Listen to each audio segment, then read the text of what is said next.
नमस्कार, हिमाचल खबरनामा में आपका स्वागत है। मैं हूं किशन ठाकुर। सबसे पहले नजर डालते हैं कुछ खास सुर्खियों पर।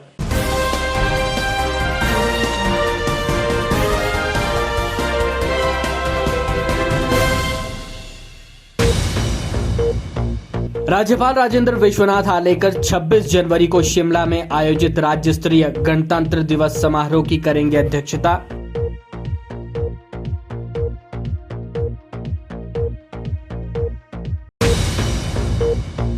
भारतीय जनता पार्टी ने हिमाचल प्रदेश के 74 मंडलों में चलाया माइक्रो डोनेशन अभियान।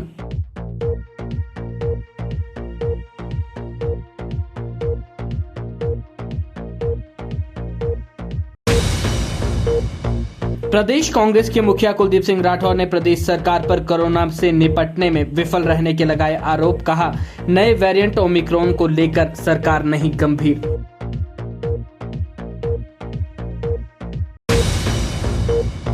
मौसम विभाग ने प्रदेश में 16 और 17 जनवरी को मध्यम और ऊंचाई वाले इलाकों में बारिश और बर्फबारी की जताई संभावना।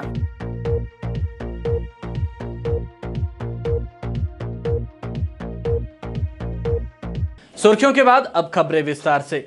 राज्यपाल राजेंद्र विश्वनाथ आर्लेकर शिमला में राज्य स्तरीय गणतंत्र दिवस समारोह की अध्यक्षता करेंगे। मुख्यमंत्री जयराम ठाकुर और शहरी विकास मंत्री सुरेश भारद्वाज भी राज्य स्तरीय गणतंत्र दिवस समारोह में शामिल होंगे। गणतंत्र दिवस के उपलक्ष्य पर जिला स्तर पर भी समारोह आयोजित किए जाएंगे।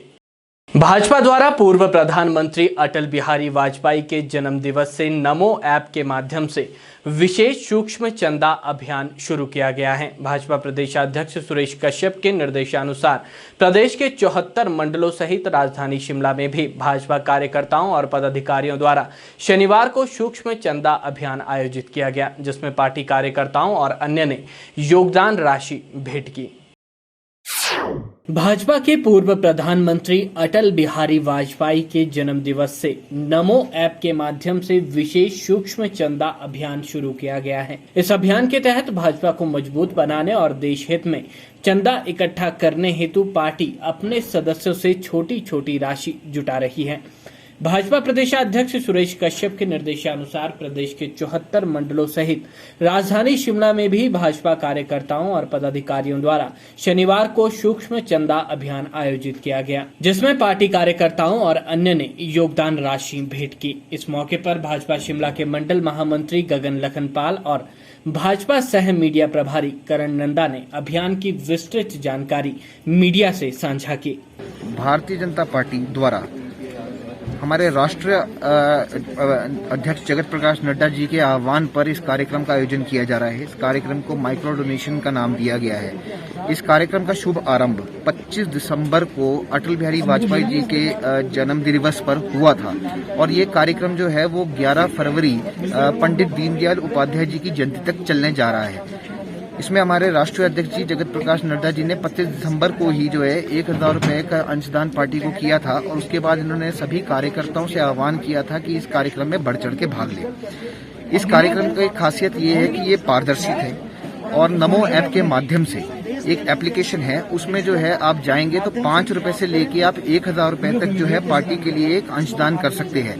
तो 5 रुपए का अंशदान बड़ा नहीं है, छोटा है, पर हमारे कार्यकर्ता जो है भारतवर्ष में 50 करोड़ की संख्या है और बढ़ चढ़ के लोग इस कार्यक्रम में भाग ले रहे हैं। आज इस दिन हमारे प्रदेश अध्यक्ष सुरेश कश्यप जी के दिशा निर्देश के अनुसार जो है इस कार्यक्रम का आयोजन पूरे हिमाचल प्रदेश में 74 मंडलों पर किया जा रहा है, जिसमें जो है कार्यकर्ता बढ़ चढ़ कर भाग ले रहे हैं। कुछ ही क्षण पहले जो है हमारे पूर्व मुख्यमंत्री प्रोफेसर प्रेम कुमार धूमल जी ने भी हमीरपुर में इस कार्यक्रम में भाग लिया और 1000 रुपए का अंशदान किया।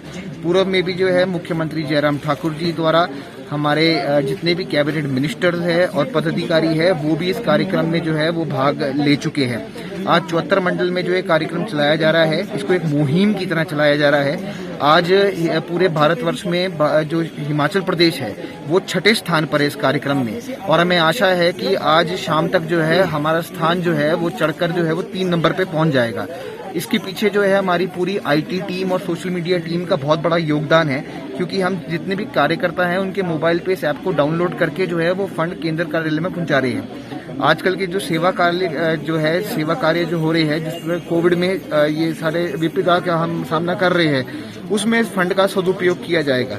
हम सारी जनता से कार्यकर्ताओं से आह्वान करते हैं कि इस कार्यक्रम में बढ़ चढ़कर भाग ले और पार्टी को सशक्त बनाए। आज हमने जो यहाँ पर ये मुहिम शुरू की है ये एक माइक्रो डोनेशन पार्टी के लिए शुरू हुआ है शिमला मंडल में। आज ये प्रदेश भर में 74 मंडलों में पूरे प्रदेश अध्यक्ष के निर्देशानुसार हो रहा है। मुहिम हमारी 25 दिसंबर से आदरणीय राष्ट्रीय अध्यक्ष जगत प्रकाश नड्डा जी के आदेशानुसार शुरू हुई थी। इसमें हम 5 रुपए से लेके 1000 रुपए तक फंड इकट्ठा कर रहे हैं पार्टी में, और जो कि डिजिटल ट्रांसफर हो रहा है। इसमें कोई भी हम कैश ट्रांजैक्शन नहीं ले रहे हैं। मोदी जी की डिजिटल इंडिया को योजना को आगे बढ़ाते हुए पारदर्शिता के लिए इन फंड को हम पार्टी के लिए इस्तेमाल करें या आगे कोविड की योजनाओं पे या किसी भी विकास कार्य पर इस पे पारदर्शिता रखी गई है।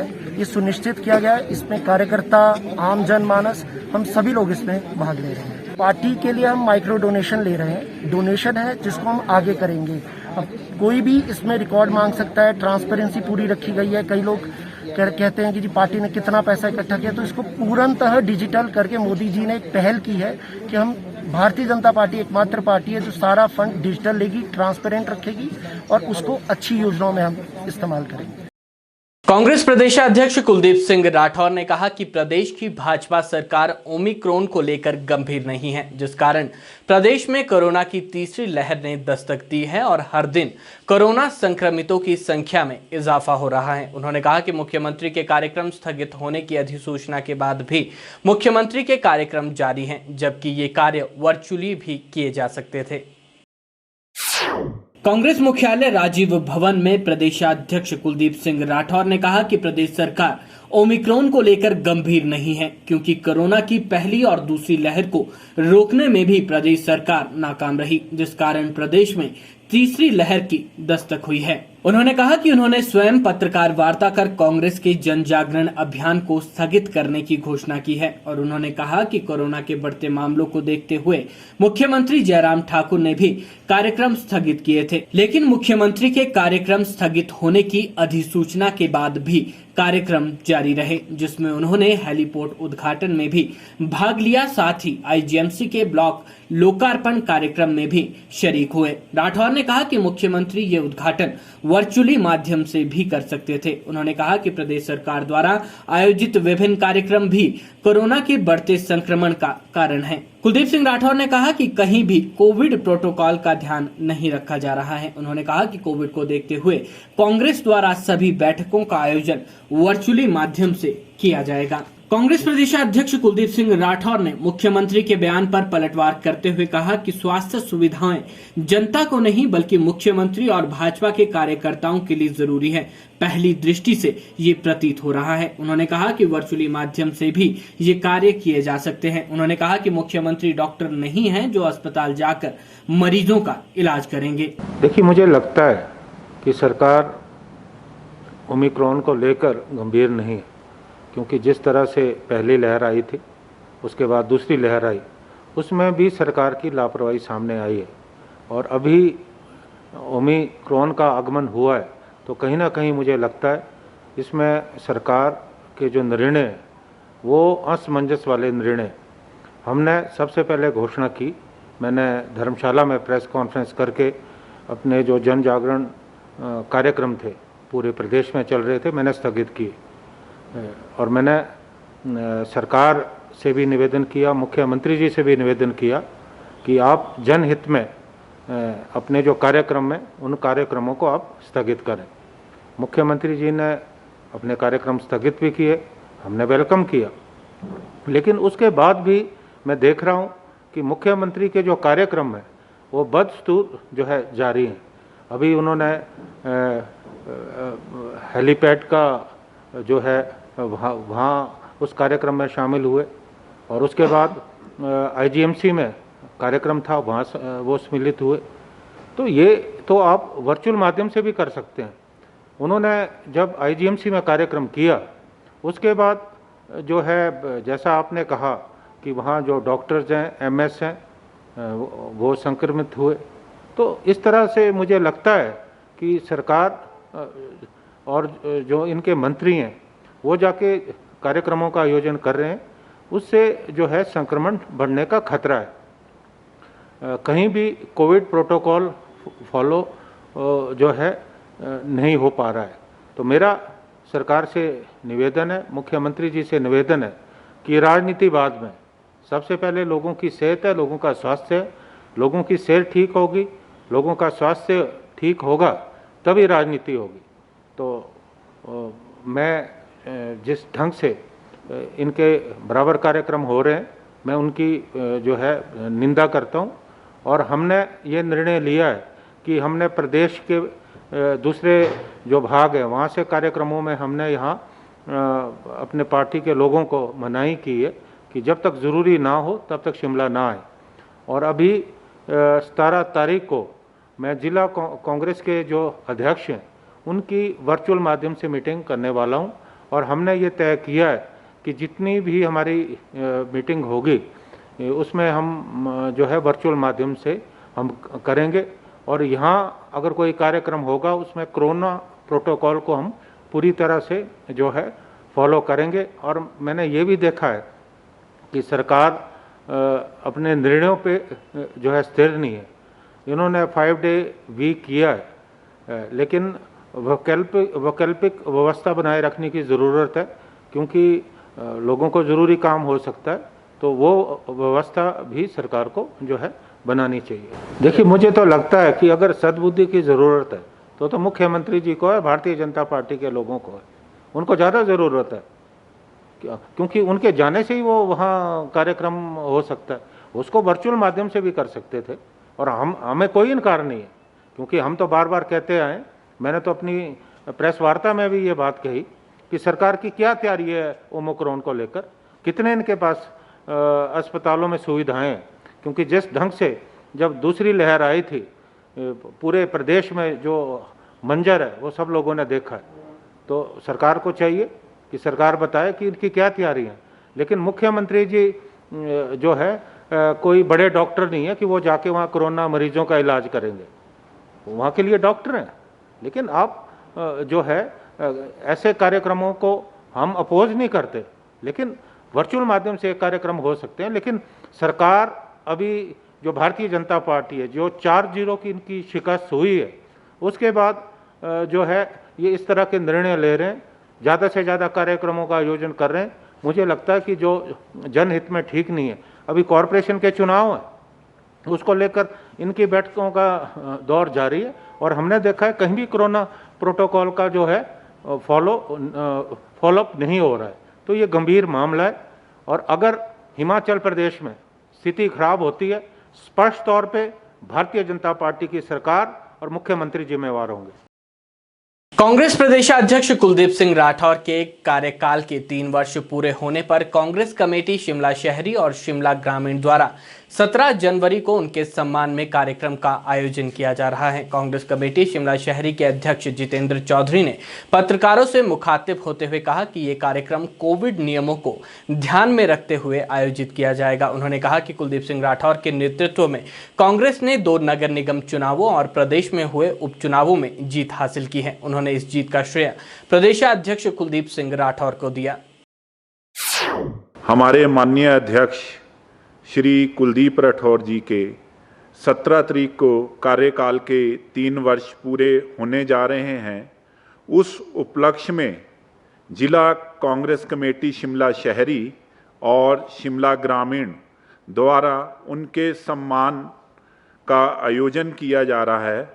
और ये जो सम्मान का आयोजन है, ये जो कोविड के जितने भी प्रोटोकॉल हैं उन्हें पूरा करते हुए किया जाएगा।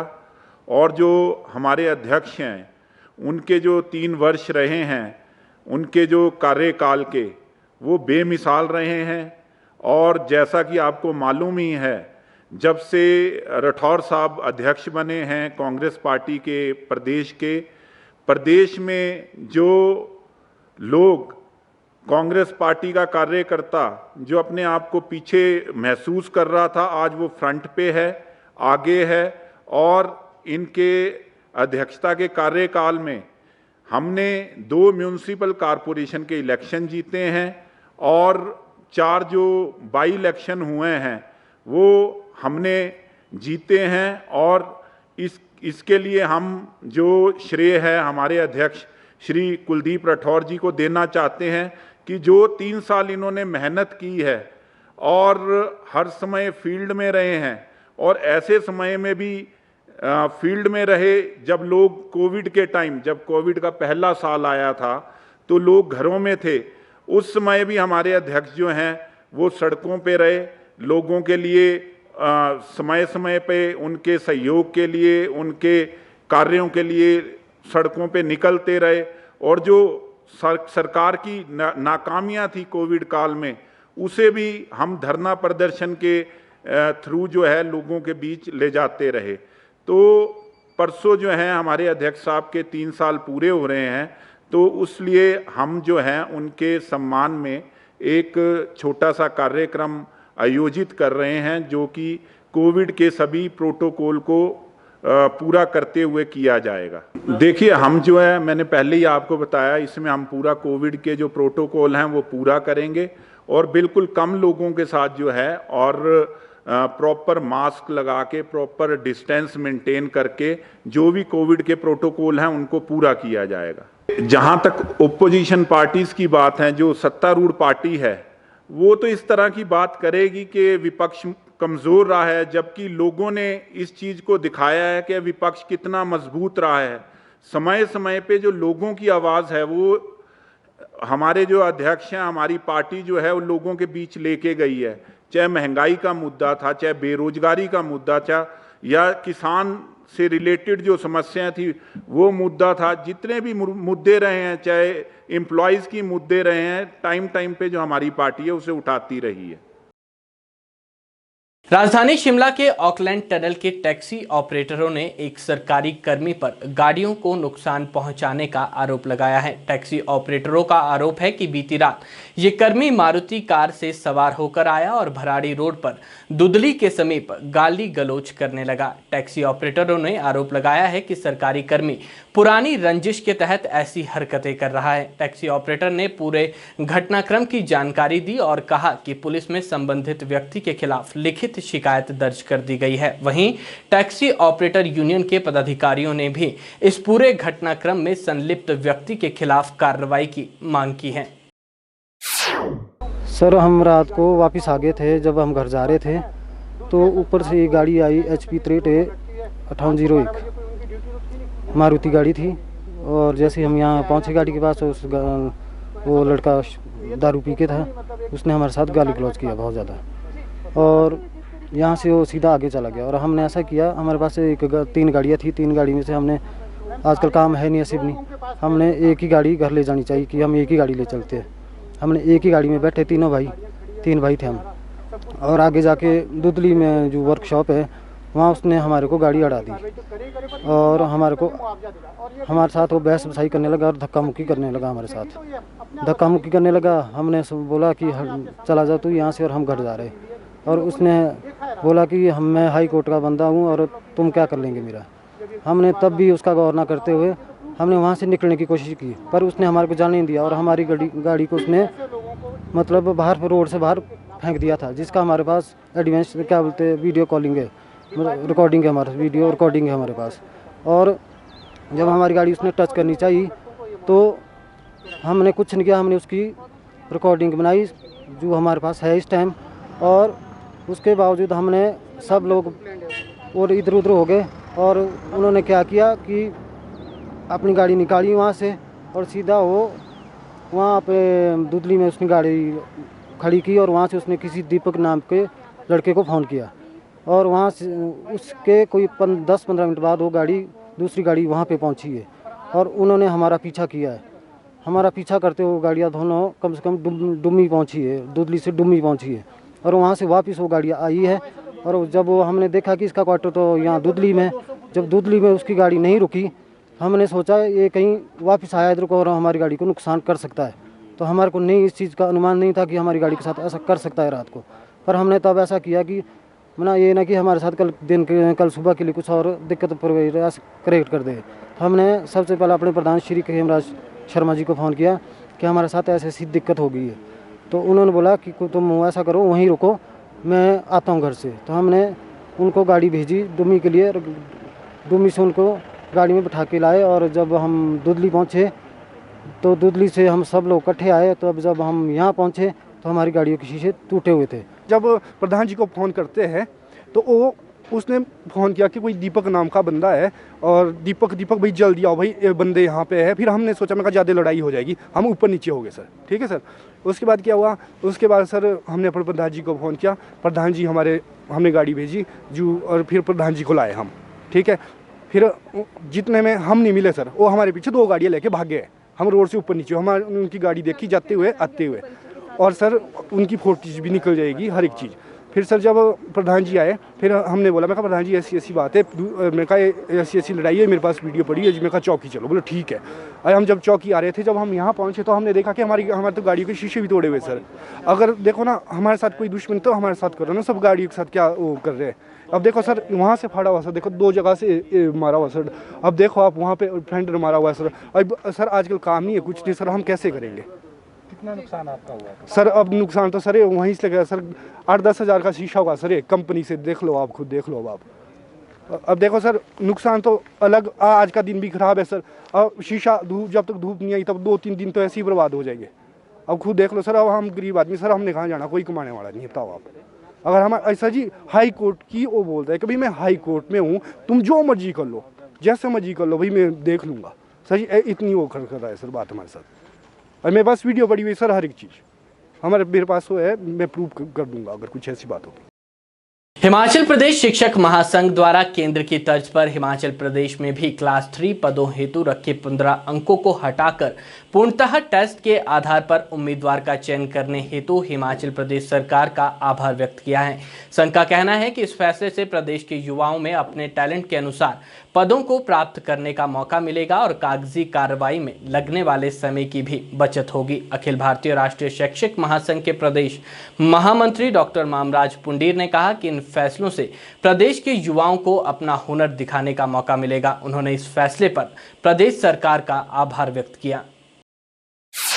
कल हिमाचल कैबिनेट द्वारा प्रदेश के लाखों युवाओं को एक राहत प्रदान करने का कार्य किया है, जिसमें प्रदेश भर के वो युवा जो क्लास 3 पोस्टों के लिए आवेदन देते हैं और डॉक्यूमेंटेशन की झंझट का सामना करना पड़ता है। ऐसे में कल जयराम सरकार की कैबिनेट में एक बहुत ऐतिहासिक फैसला लिया गया है। ये फैसला आने वाले समय में समाज को एक नई दिशा देगा। इस फैसले से डॉक्यूमेंटेशन के 15 नंबर से छुटकारा मिलने के बाद प्रदेश के लाखों युवा अपने टैलेंट के आधार पर सरकारी सेवाओं में स्थान पाने के लिए मेहनत करेंगे।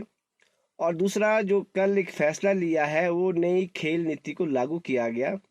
इससे प्रदेश भर के युवाओं में खेलों के प्रति और खेलों में अपना स्थान बनाने के लिए एक प्रोत्साहन के रूप में इस प्रकार के कार्य और इस प्रकार की नीति जो सहायता करेगी।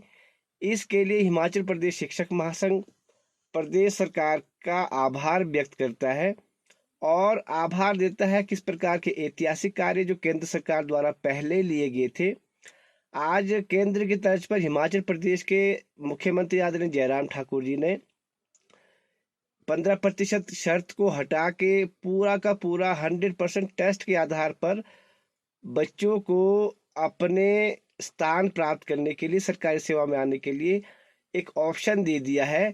इसके लिए माननीय मुख्यमंत्री का बहुत बहुत आभार। राजधानी शिमला की तिब्बती मार्केट धंसने की कगार पर है। दरअसल शिमला में हुई बर्फबारी के बाद तिब्बती मार्केट की पिछली तरफ की जमीन धंसने लगी है, जिससे यहां कुछ एक दुकानें टेढ़ी हो चुकी हैं और मुख्य मार्ग की तरफ झुक गई हैं। दुकानों को लकड़ी के डंडों का सहारा दिया गया है। ऐसे में यहां किसी भी समय हादसे होने की संभावना है। हालांकि तिब्बती मार्केट को आजीविका भवन में शिफ्ट करने की भी योजना है, लेकिन कार्य पूरा न होने की वजह से कितना समय लगेगा ये कहना मुश्किल है। राजधानी शिमला में हाल ही में हुई बर्फबारी के बाद तिब्बती मार्केट में बनी दुकानें दरकने लगी हैं। दुकानों के पीछे की जमीन धंसने लगी हैं। दुकानों को गिरता देख तिब्बती कारोबारियों ने इन्हें लकड़ियों के सहारे टिकाए रखा है। स्थानीय कारोबारियों के अनुसार इन दुकानों का पिछला हिस्सा जमीन धंसने के कारण दरक गया है। इससे ये दुकानें रास्ते की ओर टेढ़ी होकर झुक गई हैं। 3 दुकानें शुक्रवार सुबह ही खाली करवा दी गई हैं। शिमला व्यापार मंडल के प्रधान संजीव ठाकुर ने सरकार द्वारा जारी दिशा निर्देशों पर दुकानदारों से सहयोग की अपील की है। उन्होंने कहा कि कोरोना की वजह से सबसे ज्यादा व्यापारी वर्ग प्रभावित हुआ है, जिसे देखते हुए सरकार द्वारा दुकानों को बंद न करके दुकानों को खोलने और बंद करने का समय निर्धारित किया गया है। उन्होंने कहा कि कोरोना की चेन तोड़ने के लिए सभी व्यापारियों को अहम भूमिका निभानी होगी। देखिए, हम खुद ही सरकार से और हमने प्रशासन से आग्रह किया था कि दुकानों का जो बंद होने का समय है और खोलने का समय है वो थोड़ा बढ़ना चाहिए। लेकिन चलो, सरकार ने जो उचित मूल्य की जो दुकानें हैं और जो खाद्य वस्तुओं की दुकानें हैं उनका टाइम थोड़ा कम, सुबह जल्दी किया है और शाम को आधा घंटा कम किया है। थोड़ी दिक्कतें तो परेशानी रहेगी, लेकिन क्या है कि कोरोना को जितने केसेस चल रहे हैं उन केसेस को देखते हुए ये बहुत जरूरी हो गया है कि आगे लॉकडाउन की स्थिति ना बने और टाइम कम करके जो है इस चेन को तोड़ने की कोशिश जो सरकार कर रही है, हम उनके साथ बिल्कुल खड़े हैं। और हम चाहेंगे व्यापारी वर्ग भी, क्योंकि कोरोना के समय में सबसे ज्यादा जो परेशान हुआ है वो व्यापारी हुआ है। और आगे लॉकडाउन न लगे ऐसी स्थिति को देखते हुए इस चेन को कैसे तोड़ा जाए, इसलिए ये जो है ये एहतियाती कदम जो है उठाए जाने चाहिए। देखो, अब परेशानियां तो रहेंगी, क्योंकि बिल्कुल लॉकडाउन लग जाए और फिर स्थिति घर बैठने की बढ़ जाए, उससे व्यापार जो है हमारा सफर कर रहा है और हमारी जो कमाई का साधन है वो सिर्फ दुकान नहीं है। तो इस चीज को देखते हुए मैं उनसे आग्रह करूंगा कि जिस तरीके से केसेस चले हुए इन केसेस को रोकने के लिए जो है वो एहतियाती कदम तो उठाना ही पड़ेंगे। देखो, पिछली बार भी जब लॉकडाउन लगा था और स्थिति रही थी तब भी ठड़ी फड़ी वाले और बाजार सब बंद थे, क्योंकि इस समय ऐसा है कि अब ये बीमारी का समय है। इसमें कैसे अब सरकार ने जो कदम उठाने हैं वो तो उन्हीं को पता है कि स्वास्थ्य के हिसाब से कैसे करने हैं। लेकिन बाजार जो है 1 बजे तक उन्हीं की दुकानें खुली थी, दूध दही का काम करते हैं, बाकी सारा बाजार जो है बंद है। और हमने बाजार वालों से भी बात करी थी, बाजार वालों का ये आग्रह था कि संडे को बिल्कुल बाजार बंद होना चाहिए, ताकि जो लोगों की जो आना जाना है बाजार के अंदर कम हो, ताकि ये चेन जल्दी टूटे और हमारा जो व्यापार है वो आगे ठीक तरीके से चले। कुछ पंचायतों को नगर निगम में विलय किए जाने का विरोध शुरू हो गया है। इसी के चलते ग्राम पंचायत चमियाना में पंचायत प्रतिनिधियों की उपस्थिति में बैठक का आयोजन किया गया, जिसमें पंचायत के लोगों ने सरकार के इस फैसले का जमकर विरोध किया। लोगों ने सरकार से मांग की कि चमियाना पंचायत को नगर निगम में विलय न किया जाए। सरकार द्वारा बीते दिनों एक अधिसूचना जारी की गई थी कि कुछ पंचायतों के क्षेत्रों को नगर निगम शिमला में विलय किया जाएगा, जिसका विरोध भी शुरू हो गया है। इसी के चलते शिमला के नजदीक लगती ग्राम पंचायत चमियाना के लोगों ने पंचायत प्रतिनिधियों की रहनुमाई में पंचायत कार्यालय में एक बैठक आयोजित की और सरकार द्वारा जारी इस अधिसूचना का जमकर विरोध किया। स्थानीय लोगों ने कहा कि अगर इस पंचायत को नगर निगम शिमला में शामिल किया जाता है तो वे मूलभूत सुविधाओं से वंचित हो जाएंगे। उन्होंने कहा कि वे अपनी पंचायत में खुश हैं, क्योंकि पंचायत में उन्हें सभी सुविधाएं उपलब्ध हैं, और यदि नगर निगम में शामिल किया जाता है तो उन्हें छोटे छोटे कामों के लिए नगर निगम के चक्कर काटने पड़ेंगे और विभिन्न कर भी अदा करने पड़ेंगे। लोगों ने सरकार से मांग की कि चमियाना पंचायत को नगर निगम में विलय न किया जाए। पंचायत में बिल्कुल सेटिस्फाई है, खुश है, और पंचायत में हमारी डेवलपमेंट हो रही है, बहुत अच्छे ढंग से हो रही है। पक्के रास्ते बने हुए हर गांव के लिए, और जब ऊर्जा वालों की, जो सौर ऊर्जा वालों की है, वो भी लाइटें लगी हुई है।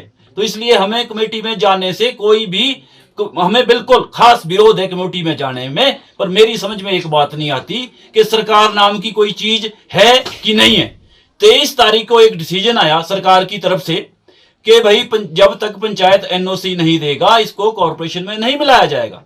24 तारीख को डिसीजन आता है कि पंचायत से किसी भी एनओसी लेने की हमको जरूरत नहीं है।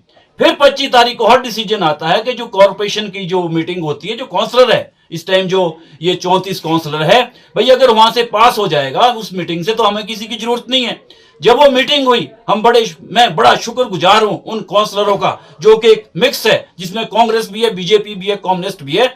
34 में से 32 आदमी ने ये बोला कि कॉर्पोरेशन में एरिया नहीं लेना चाहिए। क्यों नहीं लेना चाहिए? जो पहला एरिया ले रखा है उनको भी मूलभूत सुविधा नहीं मिली हुई है। तो उसके बावजूद भी कोई, हमें तो पता नहीं चलता कब क्या करते। आज बोलते नहीं, कल बोलते हाँ जी। तो हम इसका विरोध करते हैं, क्योंकि हम काफ़ी समय से बहुत सालों से चिम्हाना में रह रहे, तो ये एकदम ही डिसीजन आ गया कि ये इसको एमसी में लिया जाए, तो हम इसका विरोध करते हैं। हम तो इसी में गांव में ही खुश है। हमारी जो सुविधाएं हैं, पानी है, सबसे बड़ी मेन प्रॉब्लम हमारी पानी की है। हमारे को पानी मिल रहा है। जब हम एमसी में जाएंगे तो हमारे को ना तो अभी तो बहुत कम मिलता हमारे को पानी, चलो हम अपने ओर से लाते हैं, हमने अपने सोर्स से पानी मिल रहा है हमारे को, तो हम इसका बहुत विरोध करते हैं। क्योंकि इसमें आने वाले समय में अगर हमारे को एमसी में डाला जाएगा तो हमारे को टैक्स, पहले ही बहुत टैक्स पड़ रहा है हर एक चीज़ में, आपको पता है, जीएसटी है और बहुत से टैक्स है, तो हम इसका बहुत विरोध करते हैं। हम गांव में ही खुश रहना चाहते हैं। मैं योगिंदर सिंह, वार्ड नंबर 7 से हूँ सर। तो मेरा ये अनुरोध है कि हमारी पब्लिक भी रुष्ट है कि हमें एमसी में जाने से सख्त विरोध कर रहे हैं हमारा, जबकि पंचायत सब कुछ हमारे को दे रही है, फैसिलिटी दे रही है। हम नहीं जाना चाहते, पंचायत में ही हम रहना चाहते हैं। ये हम आप लोगों से अनुरोध करते हैं कि प्लीज़, कि हम बिल्कुल इसके खिलाफ हैं जी। हमारे लिए पंचायत सब कुछ कर रही है, पानी दे रही है, बिजली दे रही है, साफ सफाई, हर एक चीज़। हम क्या कहते हैं, कमेटी में नहीं जाना चाहते। हिमाचल प्रदेश में एक बार फिर मौसम का मिजाज बदलने वाला है। मौसम विभाग के अनुसार पश्चिमी विक्षोभ फिर से सक्रिय होने वाला है। मौसम विभाग ने प्रदेश में 16 और 17 जनवरी को मध्यम और ऊंचाई वाले इलाकों में बारिश और बर्फबारी की संभावना जताई है। बीते दिन प्रदेश के कई हिस्सों में हुई बारिश और बर्फबारी के चलते लोगों को काफ़ी दिक्कतों का सामना करना पड़ा। हिमाचल खबरनामा के आज के अंक में इतना ही। प्रदेश भर की ताज़ा तरीन खबरों के लिए देखते रहें हिमाचल खबरनामा। नमस्कार।